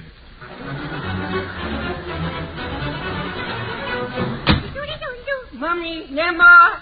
Mummy, Nemma! Where is everybody? Boy, this place is as deserted as Wallace's campaign headquarters. Well, I just finished what I started to do a while ago. Now, let's see. What else could I put in the basket for the old Indian? I got a turkey leg. You know, we're having turkey. You see, steak was so high this year. Why, a butcher won't talk to you unless you show him your credit reference and pilot's license, you know. Junior. Uh-oh. Is that you in the kitchen? Uh-oh, here comes Nemo, the vampire of the Mayflower. I better hide this loot. I'll hide it behind the curtain here. Now I'll hide the curtain. Please, I can get it off my head. I can't see where I'm going. The curtain's on my head. Junior! What, don't yell. You scared me, too. Take that curtain off of your head. Oh, how did you hurt your head, I got dear? a bump on my head. I was know. trying to see if I could walk around with my eyes closed, and I bump into myself. Oh, now, how could you bump into yourself? You remember the full-length mirror that used to be in the hall? Oh, no. You didn't break that mirror. You're kidding me. You keep laughing, kiddo, that's all. But when you stand in front of that mirror and both legs look like they're broken, don't get excited, you know. Well, you'd better go and get cleaned up before the company gets here for Thanksgiving dinner. Okay, I'll go get cleaned up. Hey, will you take me handcuffs off so I can wash my elbows, too? Oh, where on earth do you get such ideas? In my spare time, I make notes, you know. Oh, Junior, look in your mother's room and see if she's finished taking her nap yet. Okay, I'm going to look in Mummy's room. I hope Nemo don't find that basket of food. If he does, me Thanksgiving Day will be ruined. Oh, well, worry won't help nothing. I'll peek in and see if my mummy's awake. Mummy, whoo! Who's that in my mummy's bed? Looks like a clown. She's got grease all over her face, and she's wearing a mask. Maybe it's the Lone Ranger's wife. Here, wake up, you. Wake up. Get out of here. Get out of here. Wake up, wake up.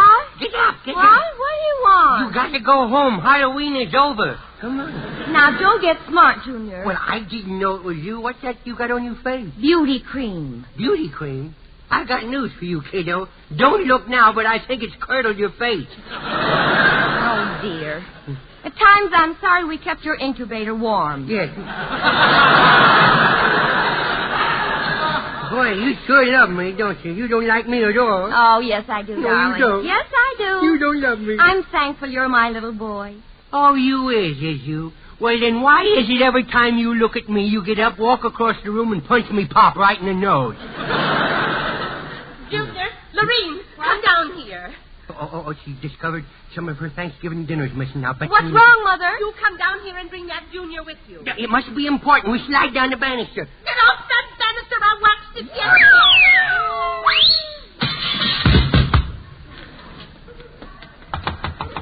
Hey, let me in.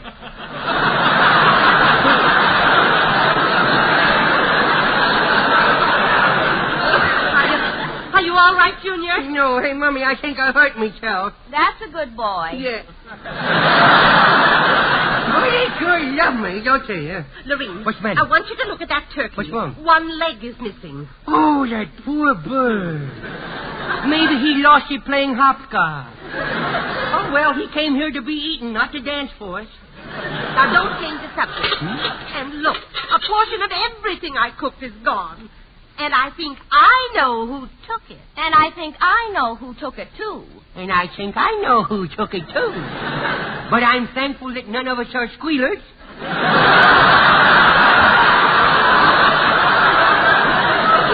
Well, Buddy, suppose I told who took it. Well, you go ahead and embarrass me, and I'll embarrass you when the company arrives. I'll tell the preacher all about you. Well, I have nothing to hide. Oh, then it's okay for me to tell him that you used to be a fan dancer?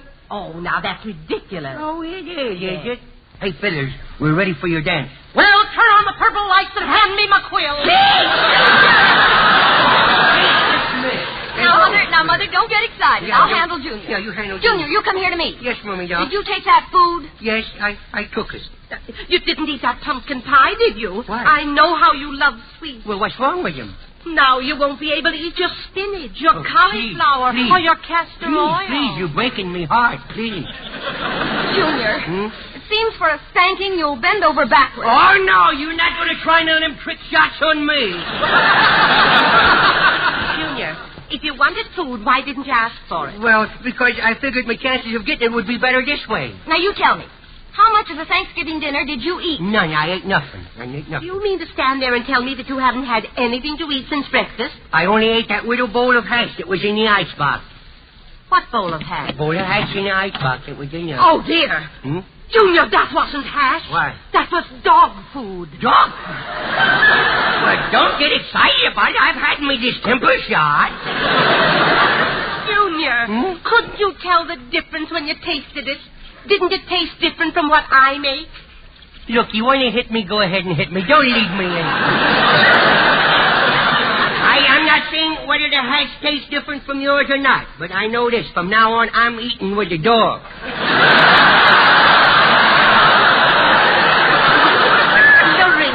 I like it better that way. If you don't break that boy of eating everything, someday he's going to get something that's poison. Oh, no, I won't. I test everything before I try to eat it. How? Well, I eat it, and if I don't die, then I know it wasn't poison. Very scientific, you know. You gotta use your head. Lorene, now. He's just trying to make you forget that he's ruined my Thanksgiving dinner. Now, you come here, Junior. No. I'm sorry, but I must teach you not to take things. No. Oh, no. You hit me. But it didn't hurt. Now, what did you do with the food you took? It's behind the sofa in the living room. Yes. Here it is. Yep. Tell me, Junior. What were you going Almost to do with didn't all find this it, did food? you? What'd you say? What were you going to do with all this food? Well, I was going to take it and give it to that old Indian man that sells beads and blankets on the highway during the summertime. Did he put you up to this? No. Did he tell you to steal this food? No, he didn't know nothing about it. It was just little kid's idea. Now, don't tell me that. Now, don't yell at the boy. No, don't yell at the boy. Now, what about this Indian, Junior? Well, Nemo, he's old and he's sick, and us kids thought that he deserved a nice Thanksgiving dinner, too. Well, if he's an Indian, doesn't he know how to go out in the woods and get food? Oh, you dreamer, you. Why, if an Indian went out and shot a duck, the game warden would get him. They can't borrow money from the bank because they ain't got any security. Did you know he didn't even get to go to school? Well, in that case, Thanksgiving isn't important to him. Oh, yes, it is, too, because he's an American. And besides, it was his folks that made it responsible for us to be able to celebrate this Day of Thanks in such an uppity way. You seem to know a lot about the Indians. I most certainly does. Grandpa told me the whole story, and if you ask me, it's pretty disgraceful. Pretty disgraceful it is. Oh, so this is your grandfather's He idea. had nothing to do with it, nothing So to do what with else it. do you know about the Indians? Well, I know that they taught us how to farm, how to hunt and prepare wild game and birds, and how to survive in the cold of the winter. And did you know, Mummy and Namaw, in spite of all the things that we've done to the Indian, he's not mad at his neighbors, because he loves America. And though he don't have much left to give, we Americans are still taking from him. Did you know that he gave 3 sons in the last war? And in return, why, we don't even give him proper medical attention. But that Indian don't hold a grudge. Instead, he's worried. He's worried about a foreign power that's using the treatment that we give the Indians as propaganda to belittle democracy. He once told me something that made us kids really thankful that we are here. Now, you see... Wait, Lorene. What did the Indians say, dear? For one thing, he said, we kids should be thankful that we are the children of today, because we can apologize with good deeds for the mistakes that the children of yesterday made. And if we'll remember to keep our hearts closed to fear, greed, and hate, and lust for power, we'll only have love and understanding for the children of tomorrow. Oh, Junior. That's very beautiful, Junior. Now, what he He's a told very me. wise man. Yes, he is. I'm sorry I spanked you so hard. Well, you spanked me nice. It didn't do nothing either. You hit me. Well, I'm sorry, Junior.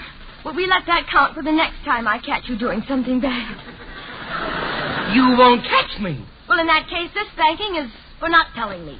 Is there a lawyer in the house? Come on, Junior. We'll get the car and drive you out to the old Indian's house. Oh, thank you, Nemo.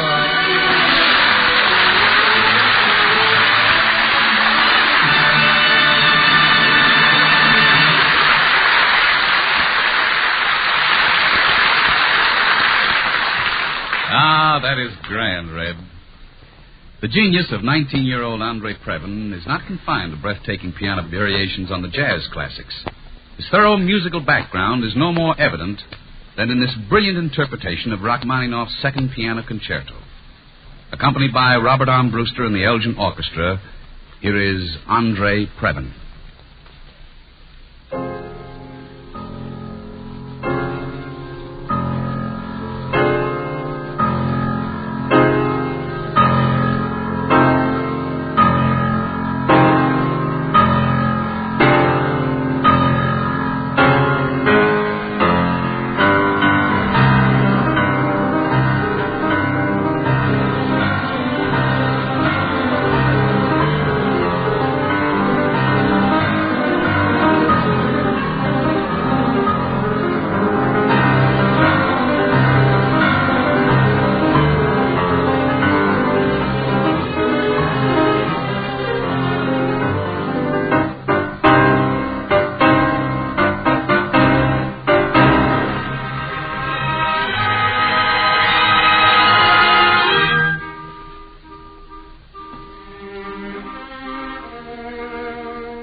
327 years ago, America celebrated its first Thanksgiving. In a clearing in a Massachusetts forest, the Pilgrims, undaunted by hardships that killed half their number, gave thanks for the meager fruits of their first harvest. Today, a cluster of cabins in the wilderness has become a nation covering 3 million square miles and sustaining 140 million people. The wind ripples across vast acres of wheat and oats and tasseling corn that have blossomed under the magic touch of great machines. Our land has become a land of plenty. The blessings for which we give thanks this Thanksgiving have been multiplied 1,000,000-fold. But man cannot take without giving. The mere fact that we, as individuals, are able to accept these God-given gifts incurs a responsibility. It is not enough to give thanks that we have our homes, as long as there are Americans who live in shacks and slums, the breeding ground of crime and delinquency. It is not enough to give thanks for our schools, the hospitals we share with our children, if others are raised in ignorance and neglect. It is not enough to give thanks that our dreams can be of tomorrow, while others dream of bread. As we gather together this Thanksgiving in our homes throughout the country, let us not forget that the spirit of those who pioneered our nation was a community spirit, and that the privileged have a responsibility to the underprivileged. Let us dedicate ourselves to the improvement of conditions within our communities, so that others, less fortunate, may join us in giving thanks on other Thanksgivings. And by our renewed devotion to American ideals and traditions, make our way of life a symbol to which all humanity may aspire.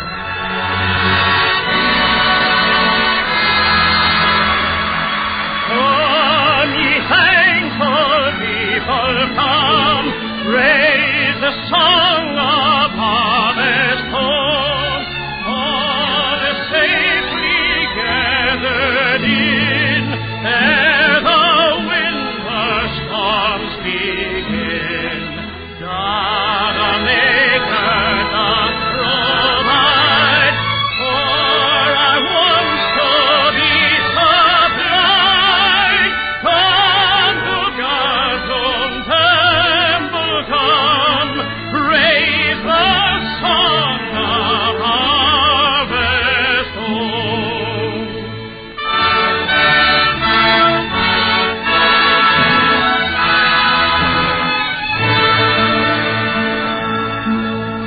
Even though victory come to thy final harvest home, gather thou thy people in, free from sorrow, free from sin, there forever purified, in thy presence to abide. Come with all thine angels, come, praise the glorious harvest.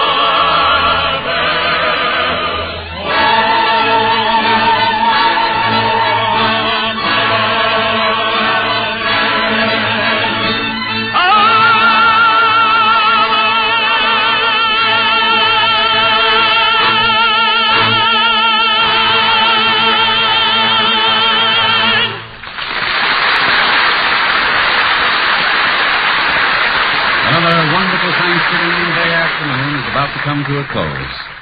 But Thanksgiving is only the beginning of the holiday season, and so on behalf of the ELGIN Watch Company and all the ELGIN jewelers, may I invite you to join us again on December 25th, when ELGIN presents 2 Hours of Stars on Christmas Day, with Bob Hope, Edgar Bergen, Charlie McCarthy and Mortimer Snerd, Lauritz Melchior, Al Jolson, Cass Daly, Ozzie and Harriet, Danny Thomas, Joe Stafford, and many others. This is Don Amici saying good night and happy holidays.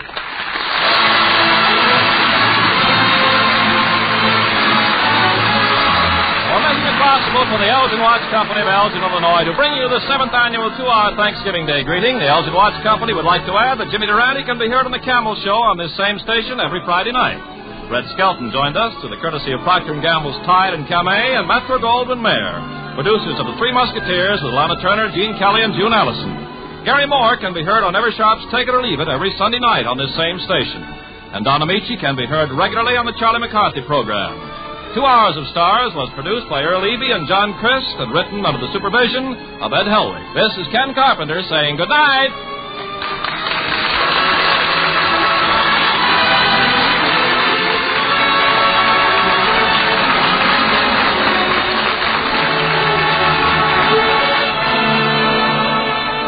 This is NBC, the national broadcasting company.